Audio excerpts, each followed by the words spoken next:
All right, what's going on? So I know I said I was going to talk about the Trinity, which I'm still going to make videos or a video about the Trinity.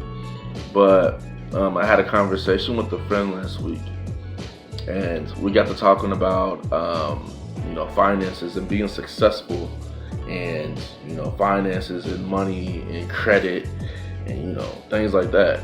And we got to talking about that, and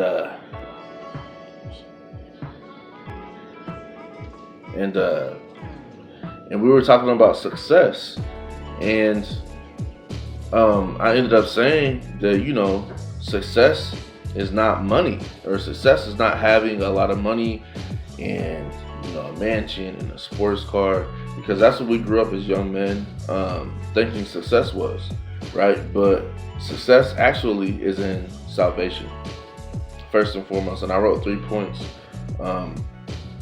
of my measurements of success personally. I can't say this is how the measurements of success should be, but I think it's backwards. I think a lot of us, we chase finances first, and then later when we're 60, we'll try to chase God. After we didn't had our fun and we're on our deathbed, we'll kind of chase God. But the way I measure success is this: number one is salvation.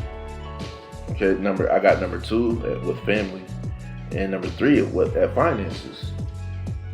All right, and like I said, usually that's backwards.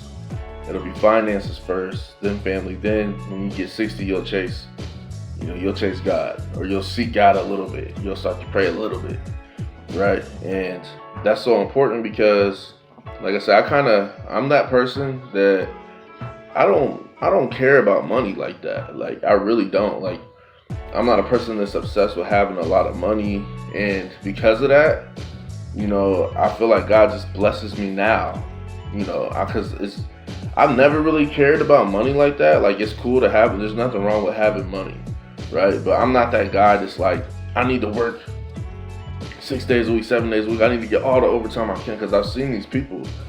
And all my job, any job I've ever worked at, there's those people that they have to work overtime. They're always chasing a bag.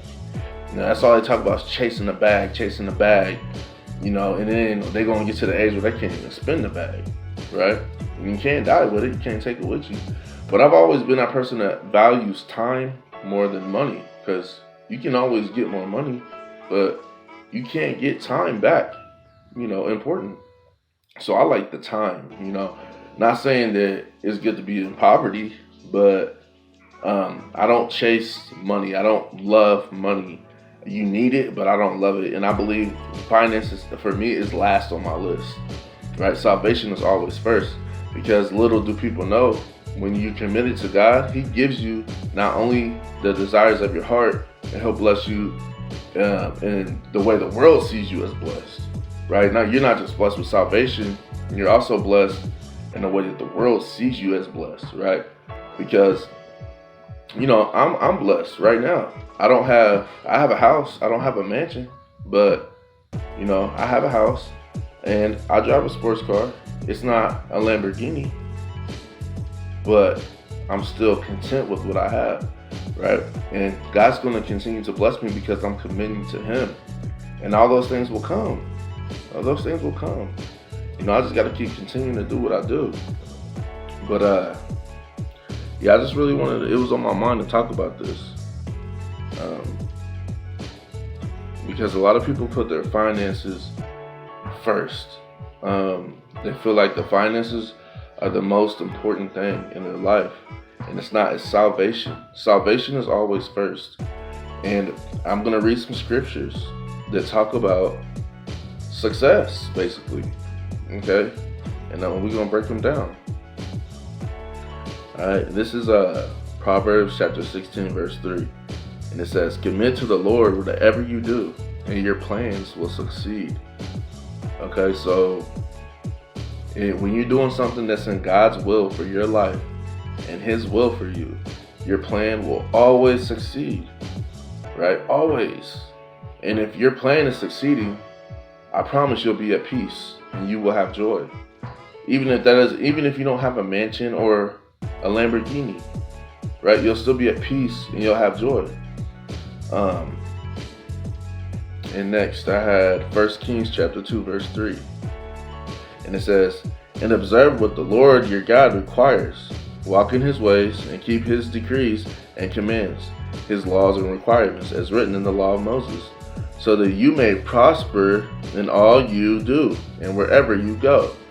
Okay, so God is saying, keep his ways, keep his laws and commandments, the 10 commandments. We still believe in keeping the 10 commandments because the laws were fulfilled when Jesus died, because there was 613 laws, right? But God fulfilled all those laws, like the dietary laws, things like that. But we still keep the moral laws, the 10 commandments, okay? Because the laws are written on your heart anyway, right? The Gentiles knew the law without knowing the law because it was written on their heart.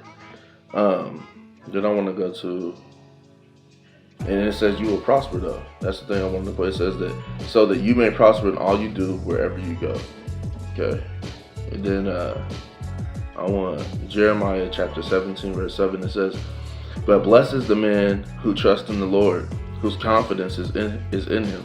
So when you have confidence in God, the Lord will bless you. Simple and plain.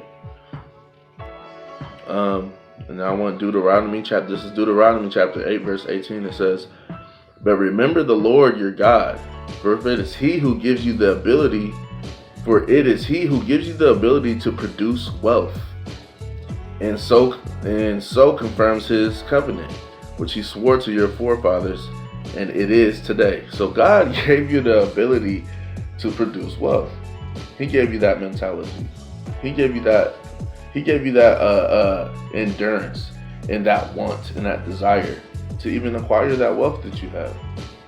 And for everybody, God gave you that. Anything you have, God gave it to you. God gave you yourself. He made you out of dust. He created you.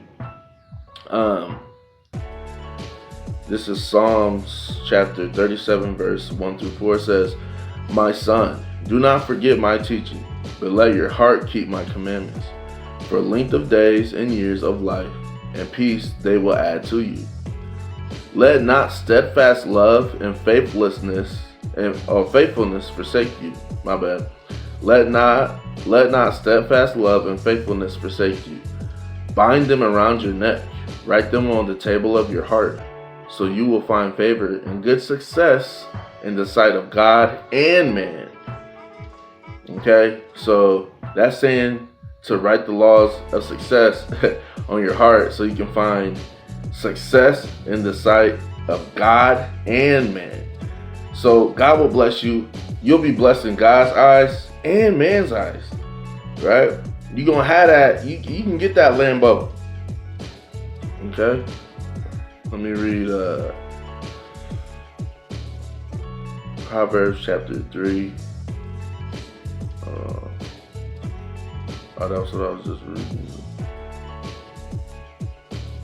Delight, this is Psalms chapter 37 verse 4, says, delight yourself in the Lord, and He will give you the desires of your heart. Plain and simple. Delight yourself in the Lord, and He will give you the desires of your heart. So, like Matthew 5 and 6 says, hunger and thirst for righteousness. You gotta want God. You chase God, and He will give you the desires of your heart because He knows them.